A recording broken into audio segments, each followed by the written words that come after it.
La muerte es el concepto más controversial y terrorífico en nuestra vida. Es la única cosa que no tiene solución y es esa misma la razón por la que es la peor noticia que uno como ser humano puede recibir. Por eso mismo, si hablamos de obras de ficción, la muerte de un personaje de estas es el concepto más determinante y significativo que una historia puede tener aparte de su final, por lo cual su importancia es invaluable. Pero no es solo el elemento, es la forma en la que se llega a este, el momento y la importancia que se le dará luego en la obra a la pérdida de este personaje. Una buena muerte puede elevar una obra a niveles increíbles, ya sea en cuanto a popularidad y en cuanto a narrativa, pero una mala muerte puede hundirla y destruir toda la construcción de la misma. Quise hacer este video porque Boku no Hero está a unos cuantos capítulos de acabar y a esta hora siempre se le criticó el no tener huevos con las muertes, ya sea con Bakugo, Dabi, etc. Y comparando a esta misma obra con otras actuales como lo son Jujutsu y Chainsaw Man. Y de ahí me surgió una duda, si Boku no Hero hubiese tenido más huevos, hubiese sido mejor valorada. El no matar personajes en tu obra y usar este elemento hace que de una u otra manera se vean afectadas tus otras cualidades como escritor. Y la última, el matar personajes queridos hace que tu obra se resalte más a pesar de que tus otros aspectos como escritor no sean buenos. El día de hoy les quiero hablar de las muertes en obras de ficción, enfocado principalmente al medio nipón, y el por qué considero que las muertes no hacen a una obra automáticamente mejor que otra que no utiliza este recurso, pero sí que la hace más especial. Dicho esto, comenzamos. En series seinen y shonen sobre todo, donde la acción predomina y hace que los personajes de la misma estén en constante peligro, me parece que sí que es clave tener los pantalones bien puestos y matar personajes, porque si no haces eso simplemente toda la atención se perderá, toda situación de peligro que se presente en la obra no tendrá la seriedad que se merece porque no hay un riesgo real. Vamos a poner esto en términos específicos y en situaciones reales. Imagina que en Avengers Endgame, en la guerra, en la batalla final súper epiquísima, donde se supone que al ser la culminación de una saga increíble, deben haber consecuencias para nuestros personajes principales, que gracias a Dios las hubo. Imaginen que solo muere Thanos y su ejército, mientras que Tony Stark y Steve Rogers quedan joya y siguen como si nada. Toda la película no habría significado absolutamente nada, y en parte el legado que tiene es gracias a la despedida de los icónicos héroes. Es gracias a esa despedida, a esas muertes, que muchos la consideran como lo último grande que hizo Marvel. Ahora, guerra final, para cerrar una saga, con un monstruo calvo como gran villano. ¿A qué te suena? Sí, aunque son relativamente diferentes, Boku no Hero también tiene esa guerra final, y la gran mayoría de críticas hacia el arco final de Boku no Hero es debido a la falta de consecuencias, a la falta de muerte, a la falta de situaciones determinadas que puedan probar que el peligro que Horikoshi introdujo en su arco de guerra es verídico y hay algo que temer. Sí, sé que Shigaraki, All for One y demás villanos murieron, pero era algo más o menos obvio, porque Boku no Hero es una historia diseñada y prevista para que los buenos siempre ganen. Siempre tienes la seguridad de que los buenos ganarán, al contrario de otras obras. Es casi similar al caso de Avengers, todas esas están diseñadas para que los héroes ganen. La única diferencia es que en Avengers sí hubo huevos. En Boku, pues bueno, sí, o sea, murieron los malos, pero ¿y los importantes del cast? Como mencioné antes, creo que a todos, excepto a las fans locas, nos hubiese gustado que Bakugo hubiese muerto, que All Might en su épica batalla final hubiese muerto también, dejando en el camino un legado increíble, que por ejemplo también Dabi hubiese muerto y dándole un daño irreparable a la familia Todoroki. De lo que ya está. Si se dan cuenta, es una guerra, una bendita guerra en la que solo mueren los malos, que no hay bajas en el lado bueno, no hay ningún impacto que se salga del molde. Pasa lo mismo con el arco de Wano, de One Piece, aunque este realmente no es un arco final, pero de igual manera es el arco más largo que ha habido en la serie por ahora. Y adivinen, es una guerra también. ¿Y quién muere? Nadie. Incluso si no me equivoco, creo que esto pasó hace tiempo y fue una polémica. Creo que Oda baiteó con la muerte de un personaje y luego pues resultó que nunca había muerto y pues los fans lo lincharon. Fue un capítulo muy polémico. Y esa es una de las principales razones por la cual la gente critica el arco de Wano.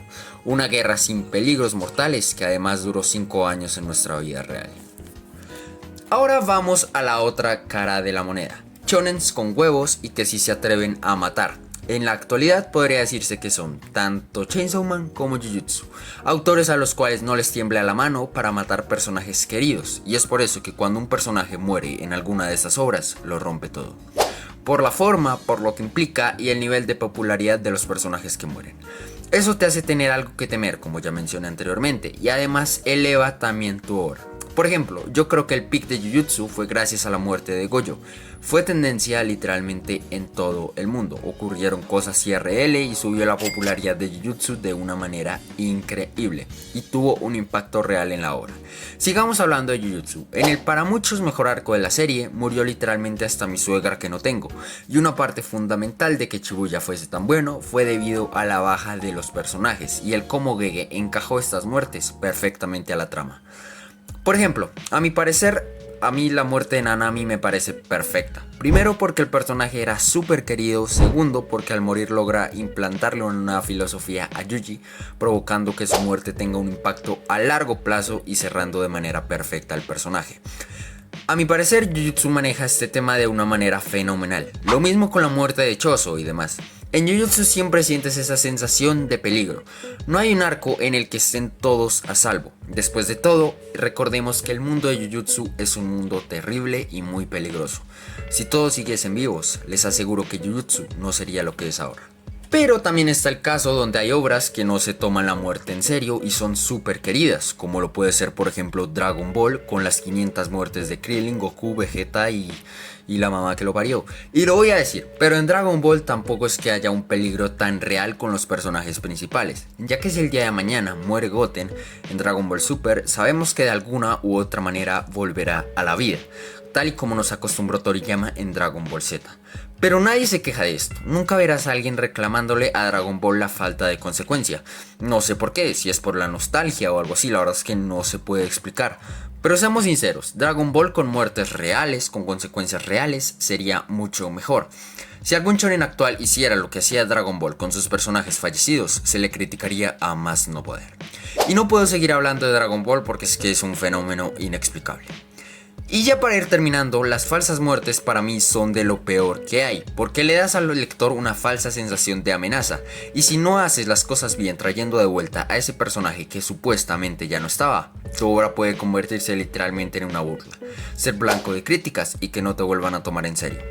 Para lo único que esto zafa y que se salva un poco es para volver a ver personajes que murieron prematuramente y tenían mucho para ofrecer. Por ejemplo, si el día de mañana vuelve Kenjaku, nadie se molestaría, porque alrededor de él giraba la historia y aún nos debe mucho.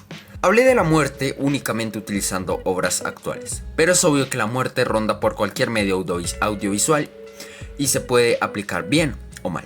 Una obra perfilada de la acción no está obligada a matar, puede seguir siendo una buena obra de igual forma, pero ese impacto que puede llegar a generarte se perdió, porque una buena muerte en cualquier obra siempre se agradece. Imagina que al final de Sonovis quedó el muere marino, o sea, sería cine. Lo importante de las muertes junto con el impacto que genera en el espectador es el impacto que genera dentro de la misma obra.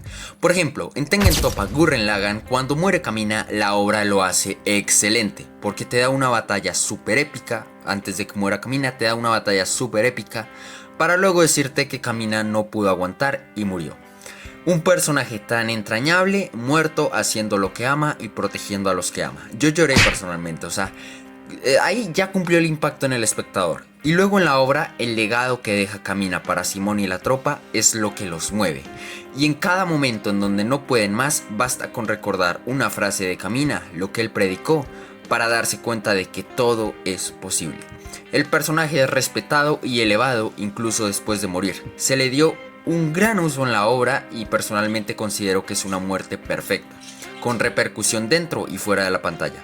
Sucede algo parecido con la muerte de Ace, que es de las únicas muertes de One Piece, pero que Oda hizo un trabajo increíble.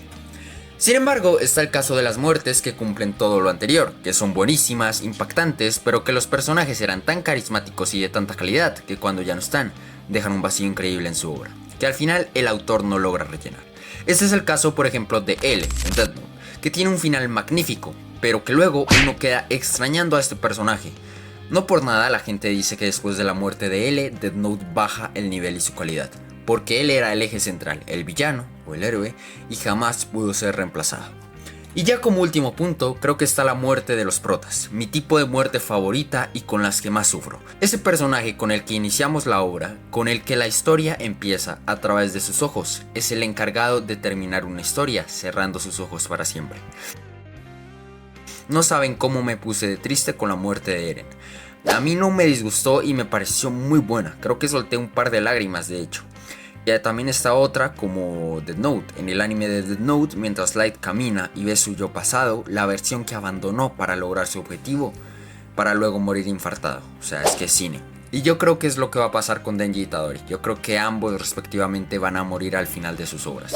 Y sería absoluto cine. O sea, perdón por repetir tanto cine, pero cine. No lo niego, pero creo que me tendría que ir al psicólogo también. O sea, estas muertes me van a mandar al psicólogo más de lo que lo hacen las obras en general. El no matar personajes en situaciones perfectas y que literalmente están hechas y puestas para que un personaje se vaya, para mí sí te hace un peor escritor. Pero no significa que vuelva automáticamente mala a tu obra, pero sí que pierde esencia. Mientras que otra obra con huevos y con un autor determinado a matar a un personaje, sea lo querido que sea, para que la historia continúe de la mejor manera, es un buen escritor, no hay más. Aún no he encontrado el caso en donde un escritor solo hace bien las muertes y los demás elementos son mid, pero una muerte en cualquier medio hace más especial aquello que se está mostrando. Y eso sería todo, creo que me quedaron muchas cosas pendientes por hablar, pero este tema es muy extenso y si lo hablo al completo el video dura 1 hora. Si tienen algún tipo de idea o comentario que agregar que me faltó comentar, díganmelo por acá abajo. Y si hace falta, se hace una segunda parte complementando todo esto. Espero les haya gustado mucho el video y hasta luego.